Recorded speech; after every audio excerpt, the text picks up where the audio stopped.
When you think of a Wes Anderson film, you probably immediately think of the visual elements of his style.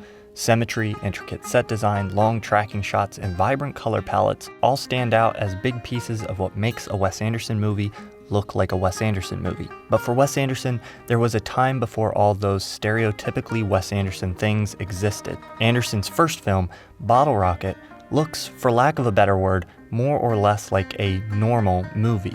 But even if Bottle Rocket doesn't have the look we've come to associate with Anderson's films, it still feels like an Anderson movie. An auteur director's first film will often contain themes, ideas, and stylistic cues that will reoccur in their later work. And Bottle Rocket is an excellent example of this. Many elements of Wes's style already exist in Bottle Rocket, just in a more subtle way. Let's look through the film for those themes, ideas, and elements of style that he would reuse and develop throughout his filmography. Thanks to Mubi for sponsoring this video.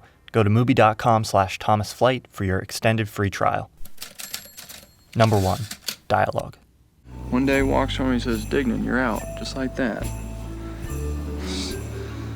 By the way, man, he was right. It's just because it's a front doesn't mean somebody doesn't have to do the actual landscaping. How did she die, by the way, your mother? May I officiate, by the way? The ceremony. When was the last time you were in America, by the way?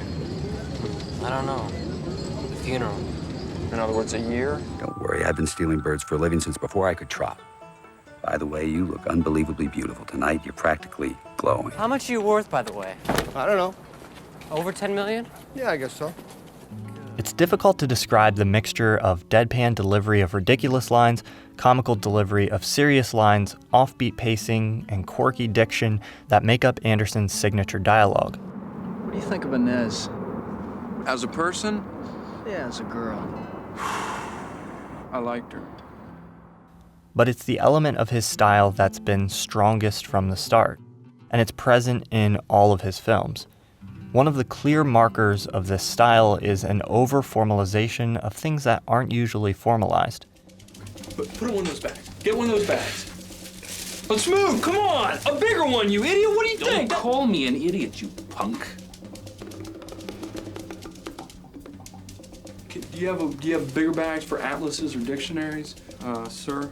In this scene from Bottle Rocket and this one from Isle of Dogs, a formality and politeness is given to a situation that wouldn't normally require it.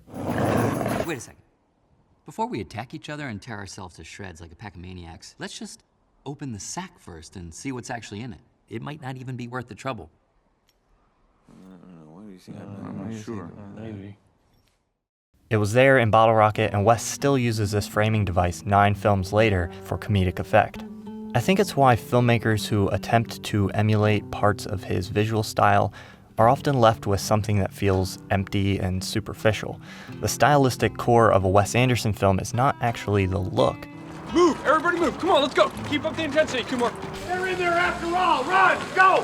Move now! The look is built on top of a stylized approach to storytelling that starts in the screenplay with the dialogue. Here's our agenda for the next few months. I believe you will find everything is in order. I had Brendan make us an itinerary. Number 2, developing camera work and layered action. Whip pans, zooms, and long tracking shots are now fundamentals of Anderson's style, but you can see the foundation of his interest in these techniques in Bottle Rocket. What do all of those have in common? They are all ways of using motion to develop a shot.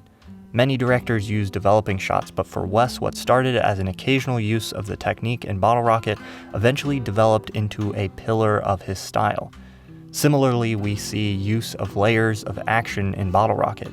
These become much more frequent and pronounced throughout his filmography.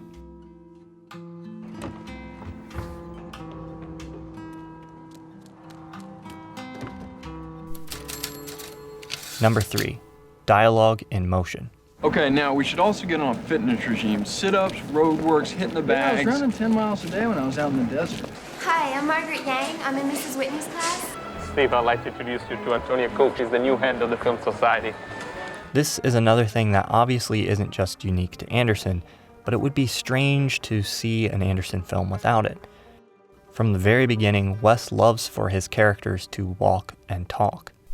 Number 4, Obsessive characters. Much of Wes's filmography seems to center around a type of character that reoccurs again and again in different forms. In Bottle Rocket, we see the birth of the character that is highly dedicated to something that it's a little unusual to be highly dedicated to. Max Fisher's obsession with high school, Steve Zissou's obsession with the aquatic life, Mr. Fox's obsession with being a bandit, Francis's obsession with creating the perfect vacation for his brothers, Gustav H's obsession with running a hotel, Scoutmaster Ward's obsession with being a khaki scout, Chaz's obsession with safety. All of these characters find their seed in Dignan's obsession with a life of petty crime. Each of these characters portray a level of formal dedication to something that doesn't usually require that kind of dedication. Number 5, portrayal of children. Are you the pilot? No, I'm Anthony. I'm Grace's brother. Will you excuse us for a minute, Bernice? Are you sure? Yeah. Another theme we catch a brief glimpse of in Bottle Rocket that plays out in more depth in Anderson's later films is how he frames adult and child behavior. His films often feature adults behaving like children, and children displaying an unusual level of maturity. In The Royal Tenenbaums, this is perhaps the most pronounced, with the siblings acting like mature adults as children, but reverting to childish behavior when they're older. Number 6, portrayal of violence.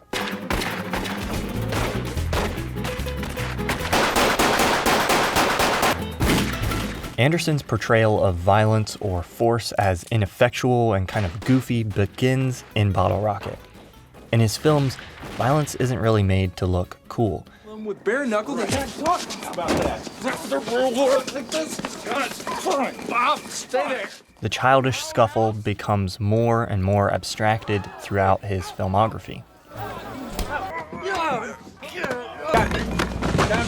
Never mind. Bonus round. Let's quickly touch on a few of Wes's smaller ideas and themes that first appear in Bottle Rocket. Dear Grace, I enjoyed your letter. I agree Camp Douglas isn't all it's cracked up to be. Anthony's narration of his letter is an early form of a technique Anderson will use again, and perhaps the only sign in Bottle Rocket of the sort of meta storytelling that Wes has become increasingly interested in. We've got 3 jobs. The money isn't much, and Bob in particular isn't suited for this kind of work. Dear Susie, you have a superb voice. You are my favorite animal in the program by far. Please find enclosed. Dear Sam, thank you very much. I got replaced as the Raven because I yelled at Mrs. Lynn. We see for the first time Anderson's interest in translation and language barrier for storytelling and humor. Okay, this is what I want to say, all right? This is how I see it. Beautiful, intelligent girl from Paraguay.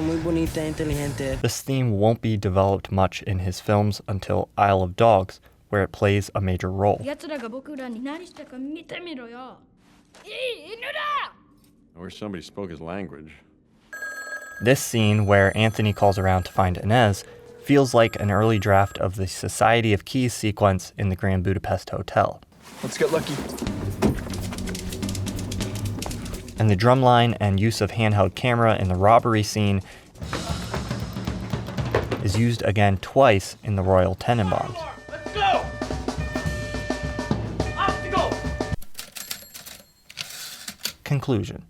Wes Anderson has one of the most identifiable visual styles, and because of this, I think some of the most interesting elements of his style often get overlooked.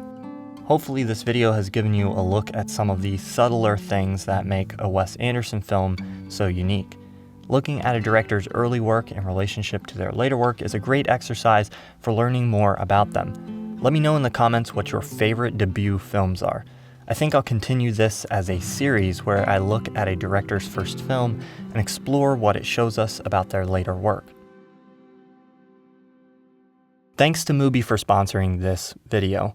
I love using Mubi, and I'm excited to tell you guys about it. Mubi is a cinema streaming and download service. They hand curate their selection. There's only 30 movies at a time, one is added and one leaves every day, but you know those films will be interesting and worth watching. I use a bunch of streaming services, and sometimes I get paralyzed by the sheer amount of choice. I've watched more films on Mubi recently than anywhere else because their hand-curated catalog makes it easier for me to decide what to watch. It's an always updating selection of interesting cult classics, forgotten gems, international and independent films. So give your scrolling thumb a break and try something fresh. Try Mubi free for 30 days at mubi.com/ThomasFlight. That's mubi.com/ThomasFlight for your extended free trial. I'm Thomas Flight. Thanks so much for watching. Big thank you to all my Patreon supporters, and I'll talk to you again soon.